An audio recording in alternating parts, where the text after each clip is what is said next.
안녕하세요. 브레인리더 한의원의 설재현 원장입니다. 오늘은 지적장애 치료 시 주의력을 극복해야 되는 방법에 대해서 구체적인 사례로 설명을 드리고자 합니다. 지적장애 아이들은 대부분 주의력 능력이 저하되어 있습니다. 정상 아이들 중에서도 주의력 저하를 가진 아이들은 ADHD라고 하죠. 그래서 정신과에서 각성제와 같은 약물 치료를 하게 되는데요.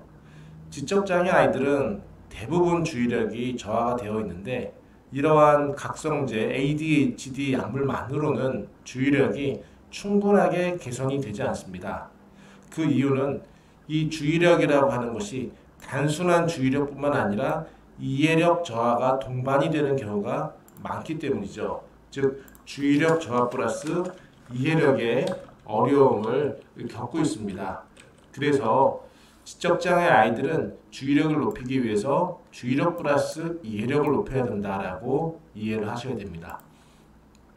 그러면 주의력이라고 하는 것은 무엇이냐면 주의력은 단순히 집중하는 것이 아니라 즉 주의를 기울여서 외부의 정보를 받아들이는 겁니다. 즉 외부의 정보를 받아들여야 되는데 이 주의력이 약하게 되면은 정보를 받아들이는 능력이 굉장히 떨어지게 되죠.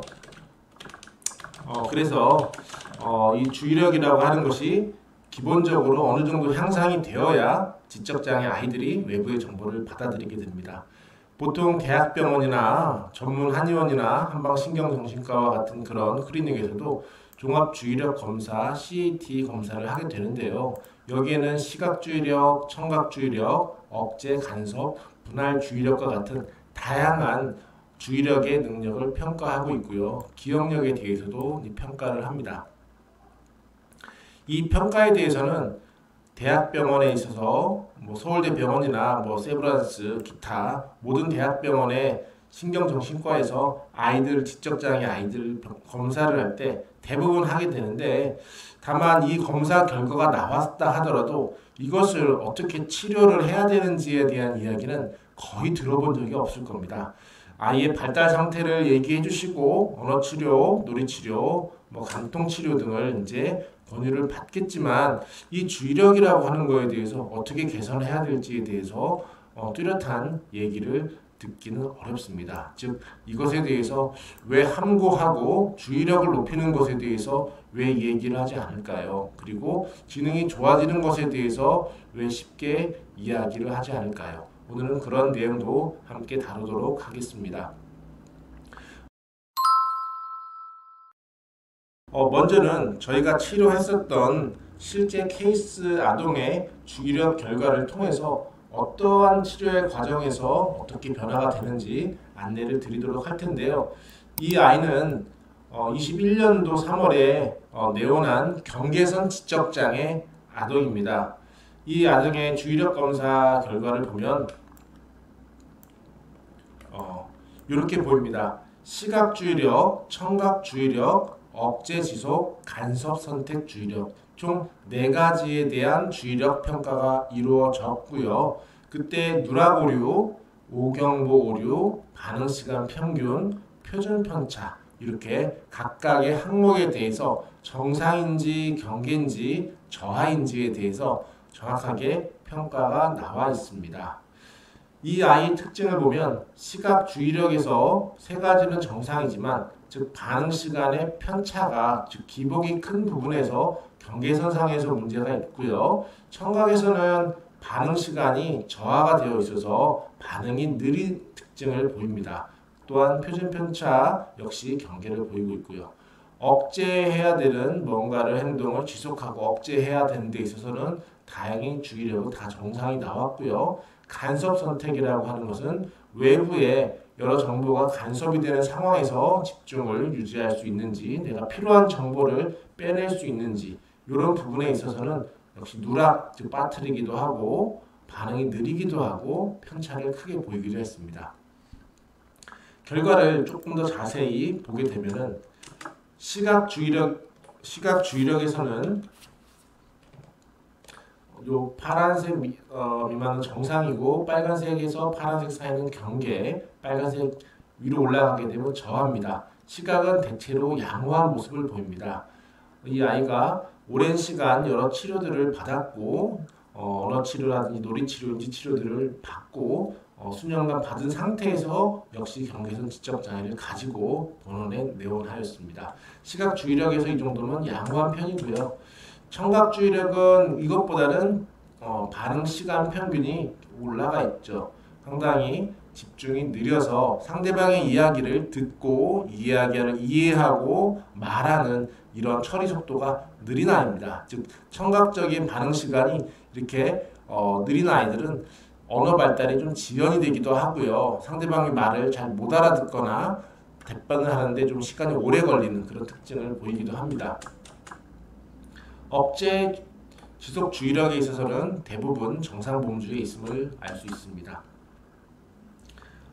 간섭 선택 주의력이라고 하는 부분에 있어서 이 간섭 선택 주의력은 주의를 분산시키는 정보 중에서 필요한 정보를 선택할 수 있는, 주변의 많은 정보들 중에서 내게 필요한 정보를 선택해야 되는데 역시 상당히 이 빨간색 위로 넘어간 세 가지 척도에서 거의 꼭대기까지 가까운 수준으로 간섭 선택 주의력 상황에서는 정보가 들어오지 않는 그러한 상황을 겪고 있습니다. 이런 상황에서는 여러 주의를 분산할 수 있는 상황에서 아이가 집중하지 못하고 산만하거나 또는 집중을 하더라도 정보가 머리에 들어오지 않는 특징을 보입니다.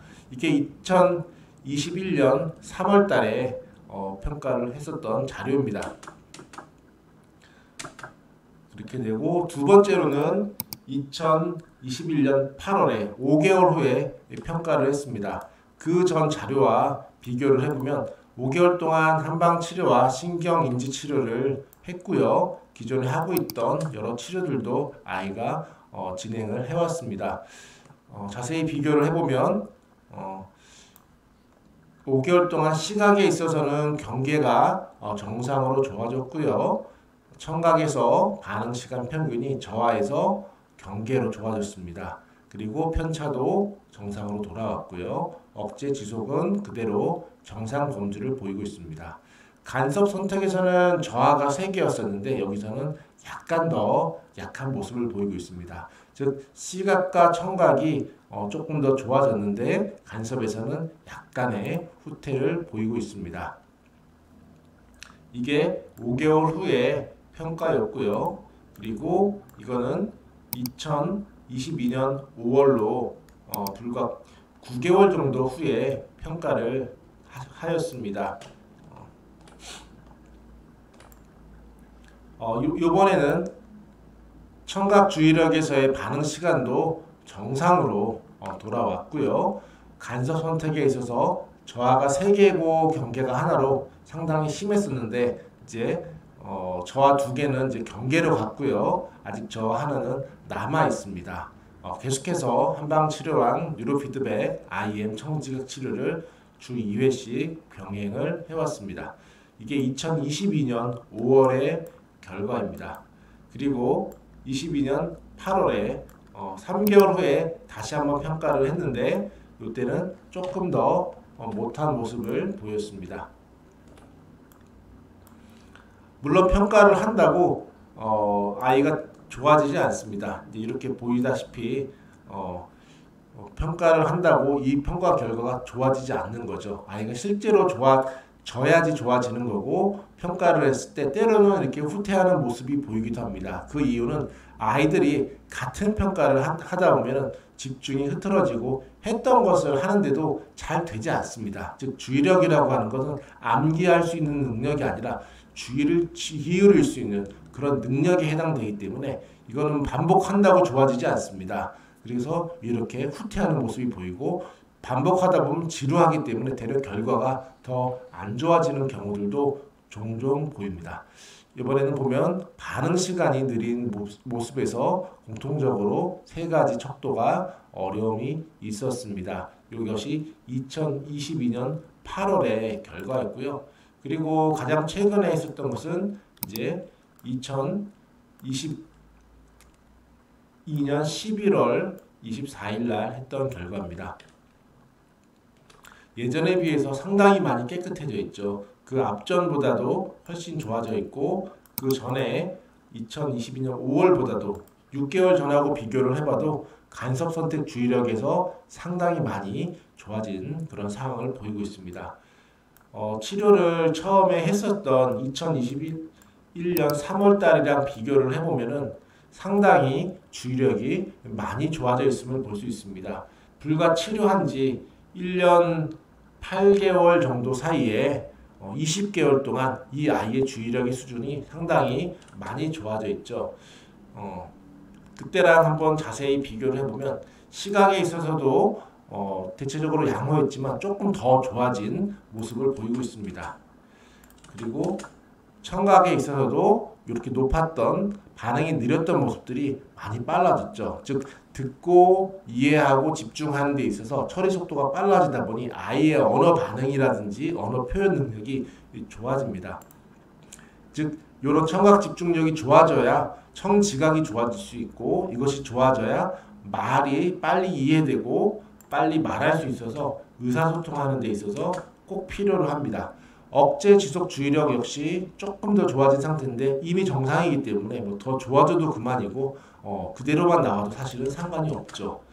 가장 문제가 됐던 거는 이제 간섭 선택 주의력입니다. 상당히 거의 꼭대기까지 꽉 차 있어서 외부의 정보가 들어오지 않았었는데 1년 8개월이 지나고 나서는 상당히 정상 범주로 많이 돌아와 있죠. 이 상태가 만약 한방치료와 신경인지 치료를 하지 않았더라면 이 상태로 과연 갈 수 있었을까요?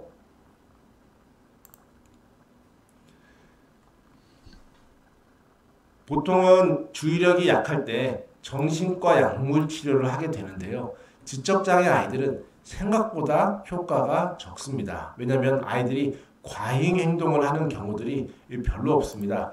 순수한 ADHD 아이들은 과잉 행동이 많습니다. 그런 아이들은 효과가 좋은데 지적장애 아이들은 과잉 행동이 굉장히 적습니다. 그렇기 때문에 약물의 효과가 적거나 또는 거의 미비한 경우도 많습니다. 그렇기 때문에 저희한테 오셔서 약물을 초반에 끊는 경우들이 종종 있습니다.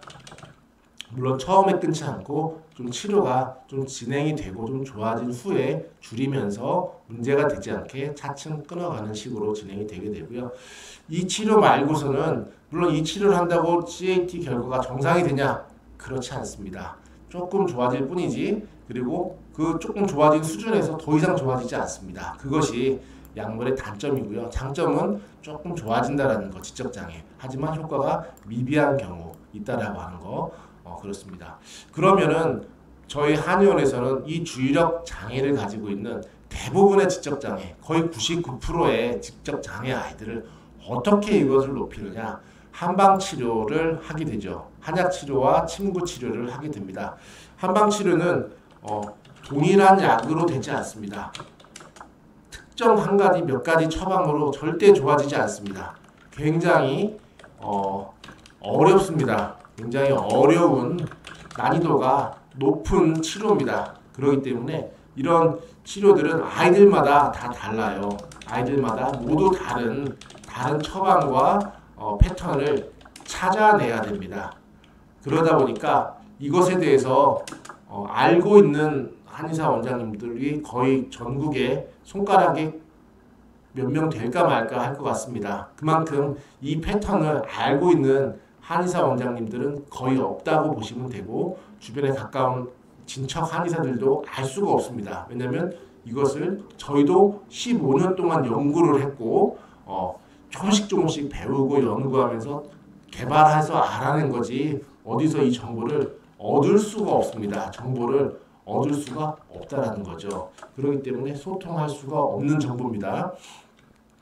그리고 뉴로 피드백에 대해서 뭐 치료 효과가 있니 없니 얘기를 하는데 치료는 결과를 보고 얘기를 하는 거죠. 결과가 있으면 있는 겁니다. 결과가 있냐, 주의력, 물론 이제 한방 치료랑 같이 병행을 했지만 뉴로 피드백에 도움이 있다라는 것은 저는 알고 있죠. 왜냐하면 뉴로 피드백에서는 상당히 다양한 치료 프로토콜이라는 것이 있습니다. 치료 프로토콜. 이건 뭐냐면 뇌에는 상당히 다양한 부위의 역할을 하고 있습니다. 그래서 그 부위를 어느 부위를 하느냐, 그리고 어떤 주파수를 훈련할 것이냐, 그리고 그것을 억제할 것이냐, 아니면 그것을 향상시킬 거냐, 이거에 따라서 훈련의 종류가 수백 가지가 나옵니다.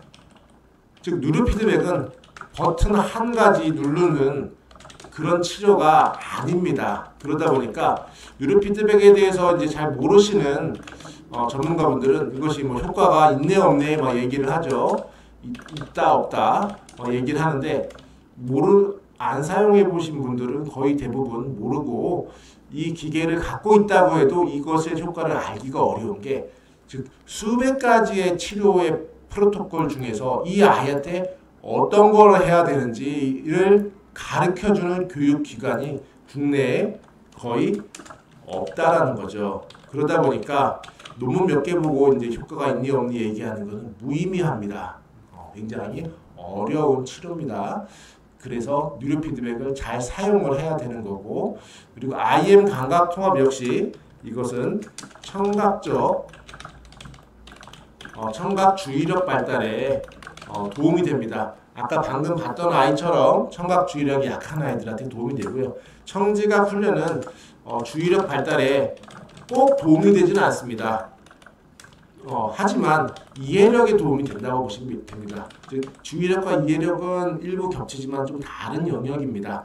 청지각 훈련은 이해력 발달에 도움을 되긴 하지만 주의력 발달에는 효과가 조금 미진하다 이렇게 보여집니다.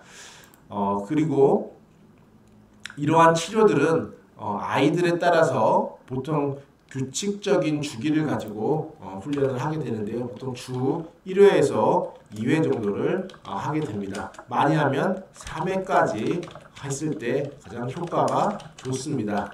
효과가 좋고요. 그렇게 해서 CAT라는 이걸 통해서 우리가 지적장애 아이의 이야기를 나눴는데요.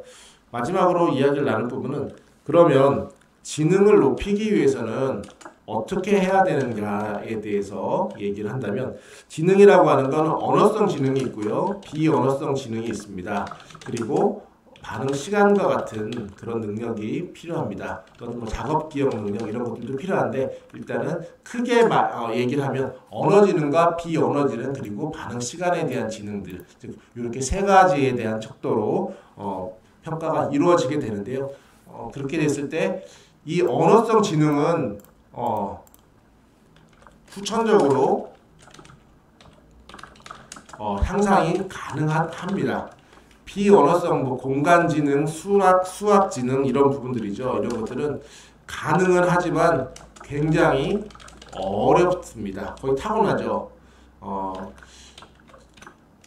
수학을 못하는 아이를 수학을 잘하게 하는 게 어렵죠. 네. 국어를 못하는 아이가 국어를 잘하는 건 그거보다는 쉽습니다.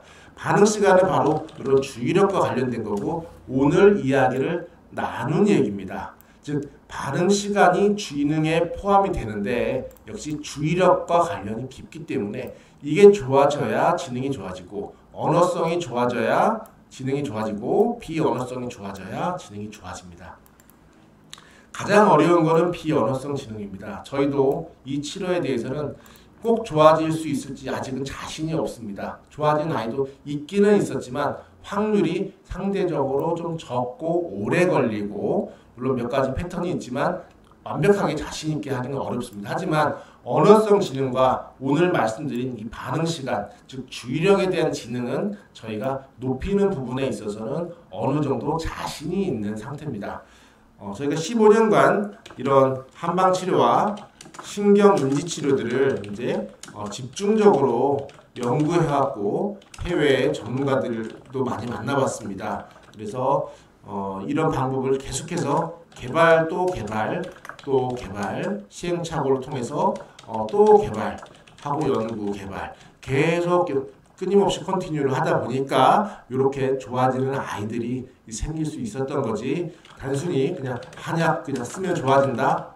절대 안 좋아집니다. 저희도 처음에는 효과 하나도 못 봤던 경우들 많았었습니다. 왜냐하면 이것을 매뉴얼이 없기 때문에 그렇죠. 즉 매뉴얼을 만드는 거죠. 매뉴얼을 치료 매뉴얼을 만들어야 되는 겁니다. 그러다 보니까 이게 한약을 그냥 주고 뭐 약을 팔고 뭐 이런 개념이 아니라 연구 개발해야 되는 어떤 그러한 일을 브레인 리더 한의원에서는 상당히 진료 이외에 많이 해야 됩니다. 왜냐하면 치료에 대한 연구와 치료 효과에 대한 개발이 되지 않고서는 이 아이들에게 도움을 줄 수가 없기 때문이죠.